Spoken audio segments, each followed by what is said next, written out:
Assalamualaikum warahmatullahi wabarakatuh. Hai semuanya, bagaimana kabar kalian hari ini? Semoga selalu sehat ya, amin ya robbal alamin. Bertemu lagi dengan saya Bu Alvira Rosadian pada pembahasan terkait ilmu ekonomi dan juga bisnis.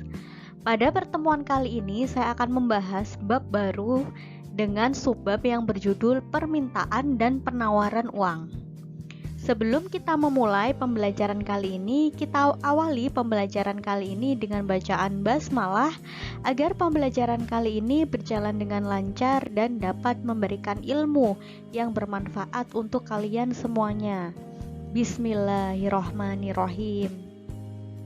Agar kalian memahami, simak dan tonton video ini hingga selesai.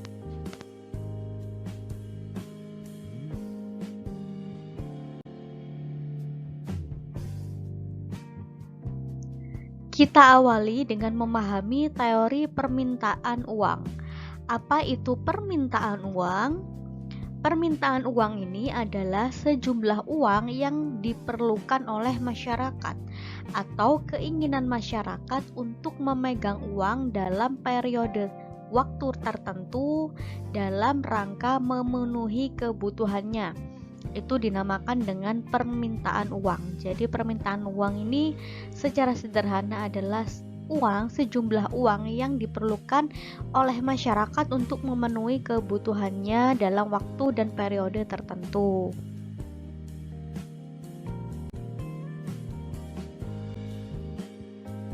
Beberapa ahli mengemukakan terkait teori permintaan uang. Yang pertama yaitu teori permintaan uang menurut Irving Fisher. Teori kuantitas uang yang dijelaskan oleh Fisher ini menjelaskan bagaimana uang itu beredar di masyarakat. Fisher merumuskan teori kuantitas uang itu sebagai berikut, yang mana M adalah money atau jumlah uang beredar, kemudian V-nya itu adalah velocity yaitu kecepatan dari peredaran uang, kemudian P-nya itu adalah price atau harga, dan T-nya itu adalah transaksi atau volume barang yang diperdagangkan. Nah, agar kalian lebih memahami terkait teori permintaan uang menurut beberapa ahli, yuk coba kerjakan lembar aktivitas di dalam layar ini. Di dalam tabel itu ada dua tokoh yang mengemukakan terkait teori permintaan uang, yaitu Irving Fisher dan Marshall Piggott. Uraikan teori kuantitas uang dari tokoh ekonomi di bawah ini dengan menjawab pertanyaan yang pertama. Jabarkan teori kuantitas uang dari kedua tokoh di bawah ini ya, Irving Fisher dan Marshall.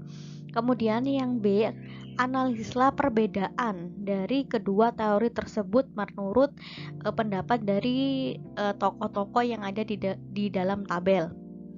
Kemudian kalian di sini boleh mencari informasi di buku ajar yang tersedia ataupun di situs internet yang terpercaya.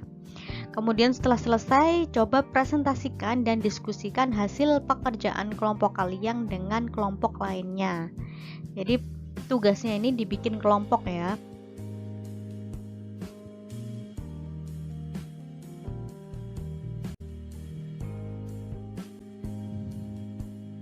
Selain teori permintaan menurut Fisher, ada pula teori permintaan uang menurut John Maynard Keynes. Keynes menyebutkan bahwa masyarakat memiliki 3 motif dalam memegang uang. Apa saja? Yang pertama, motif masyarakat memegang uang yaitu untuk motif transaksi atau tujuan transaksi, yang mana transaksi ini adalah transaksi ekonomi atau untuk konsumsi sehari-hari. Dorongan untuk melakukan kegiatan membeli barang maupun jasa ini adalah penerapan dari motif transaksi ini. Kemudian yang kedua, masyarakat memegang uang itu tujuannya untuk apa? Motif kedua yaitu untuk berjaga-jaga, yang mana motif berjaga-jaga ini adalah masyarakat menyimpan dulu uangnya. menahan dulu untuk tidak ditransaksikan karena mereka berjaga-jaga untuk kebutuhan atau transaksi di masa depan. Misalkan untuk keperluan pendidikan di masa depan. Kemudian berjaga-jaga jika suatu saat nanti sakit atau apa dan hal lainnya. Contohnya seperti itu. Kemudian yang ketiga yaitu untuk motif spekulasi atau dugaan. Masyarakat melakukan kegiatan spekulasi ini dengan membeli produk-produk investasi di pasar modal dengan harapan nantinya mendapatkan keuntungan di masa depan. Contohnya misalkan memberi saham, obligasi, reksadana dan sejenisnya ya, yang mana saham, obligasi dan sejenisnya ini dispekulasikan bahwa ke depan itu akan menguntungkan, atau bisa membeli emas misalkan untuk berspekulasi bahwa nanti akan mendapatkan keuntungan.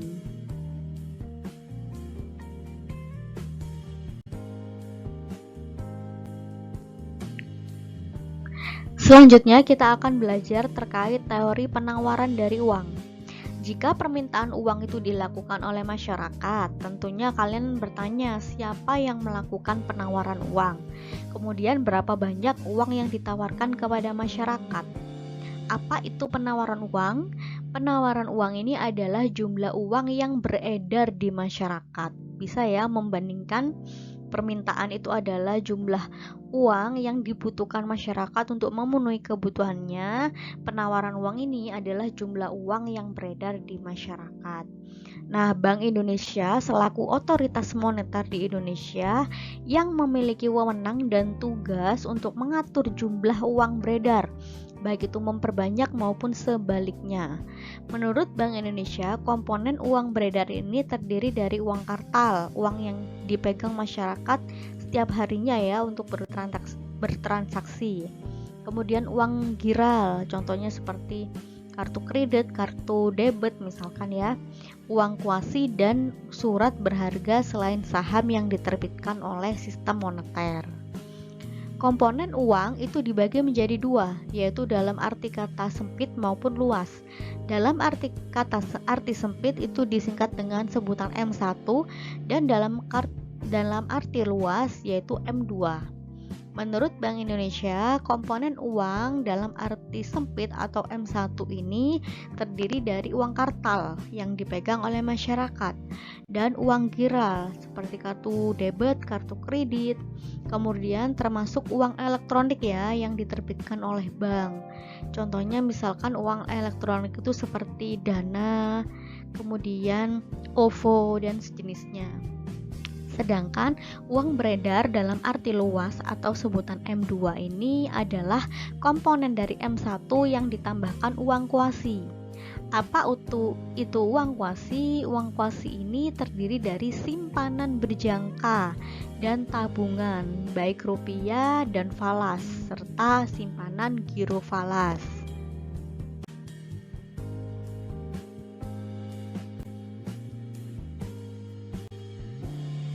Untuk meningkatkan pengetahuan kalian tentang penawaran uang, coba kerjakan lembar aktivitas di dalam layar ini.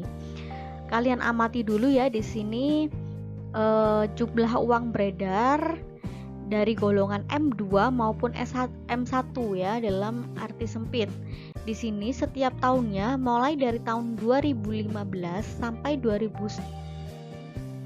Jumlah uang beredar M2 dari tahun 2015 adalah 5.004 sekian sampai dengan tahun 2020 6.905 sekian. Dan jumlah uang beredar sempit mulai tahun 2015 yaitu 2.570 sekian sampai 3.742 sekian pada tahun 2020. Di sini kerjakan tugas ini berkelompok ya. Kemudian kalian identifikasi instrumen yang termasuk ke dalam N1 dan M2. Diskusikan jawaban dengan kelompok kalian. Kemudian di sini kalian boleh mencari informasi baik itu dari buku ajar, modul ataupun situs web terpercaya. Setelah selesai, coba kalian presentasikan dan diskusikan hasil pekerjaan kalian ke kelompok lainnya. Di sini untuk referensi kalian bisa mencari di web linknya BI ya, BI Go ID. Di sini nanti kalian mencoba jawab pertanyaan yang ada di dalam layar ini. Yang pertama, diskusikan mengapa M2 itu jauh lebih banyak dibanding M1. Kemudian yang kedua, coba identifikasilah apa saja instrumen yang dihitung dalam M1 maupun M2.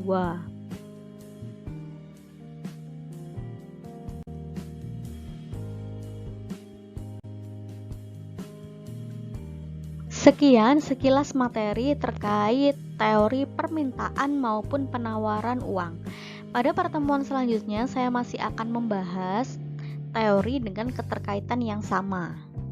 Sebelum menutup video ini, saya sarankan untuk jangan lupa ikuti atau subscribe channel ini agar kalian tidak ketinggalan notifikasi materi-materi penting terkait ilmu ekonomi dan bisnis yang pastinya bermanfaat.